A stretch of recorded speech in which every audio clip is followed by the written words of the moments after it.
In this video, we will describe how the body derives energy from fat, carbohydrate, and protein, and how the body adjusts the fuel mix for different conditions of intensity, duration, and training in physical activity. So the body uses a mixture of glucose, fatty acids, and to a small extent, amino acids during activity. And the fuels used depend on the intensity of the activity, the duration of the activity, and the body's prior training. At rest, mostly fatty acids are used for fuel. About 85 to 90% of energy at rest is coming from fat.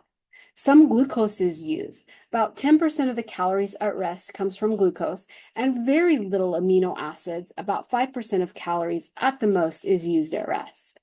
As you start an activity, such as standing up and going for a walk, at the very beginning of the activity, about the first 2 to 5 seconds, you use a fuel called creatine phosphate, also known as phosphocreatine.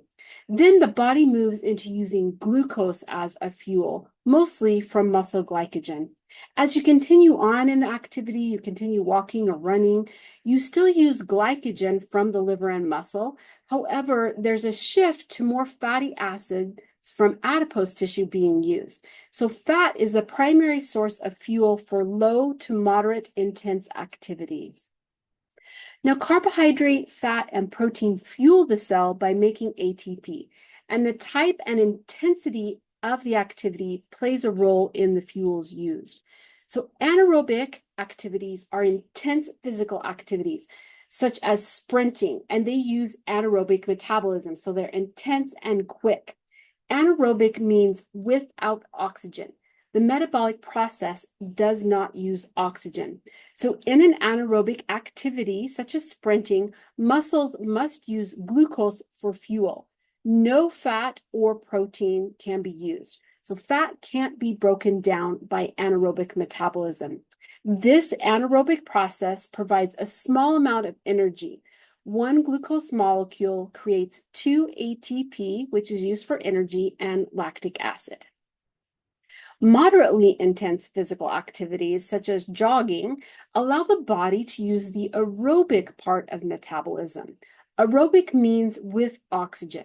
So when oxygen is readily available, the body can get energy from glucose, fatty acids, and even amino acids, although it uses amino acids minimally.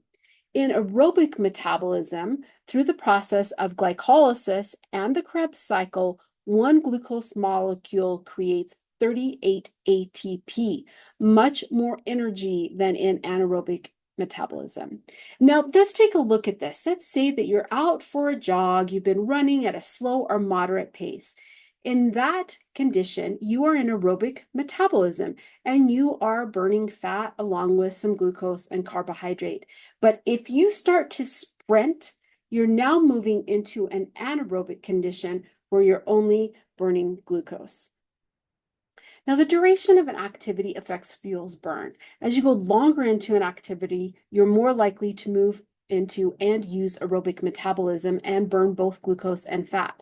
So, for example, in a long distance race, by about 2 minutes, 50% of the energy is provided by the aerobic system.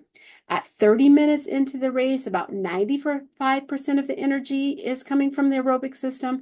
And by 2 hours into the race, about 98% of the energy is coming from the aerobic system. Now, duration also affects the fuels used as well as training. So let's talk a little bit about glycogen. So if you're doing a really vigorous activity, after about 2 hours of vigorous activity, your glycogen stores are depleted.